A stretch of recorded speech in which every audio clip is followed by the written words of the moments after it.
Hi! Magandang tanghali mga kawaringnoy. Uwi na po ako. Ito na po ako sa kalsada. Yan po, sobrang init ngayon guys. Grabe. Sobrang init. Alas 2 ng hapon dito. Kaya sobrang init. Nanunuot sa balat talaga eh. Yan po, naglalakad po ako. Wala kasing driver. So kailangan ko maglakad. Mula sa school, pauwi sa bahay.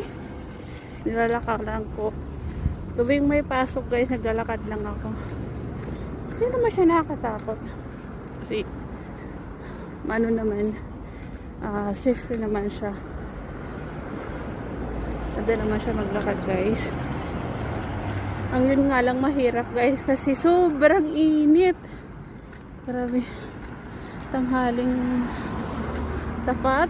Maglalakad ka ng sobrang init. Ganun ka ano guys.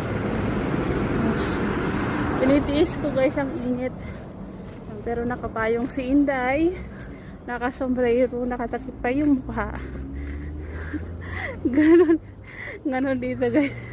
Kahit pagtinginan ako ng mga tao dito na sasalubong ko, okay lang. Kasi para sa kanila dito, ang magpapayong lang yung tipong nagbabagyo, yung umuulan, gano'n. Pag umaaraw, parang hindi sila sanay sa gano'n. Parang gusto lang nila pag umuulan, magpapayong sila.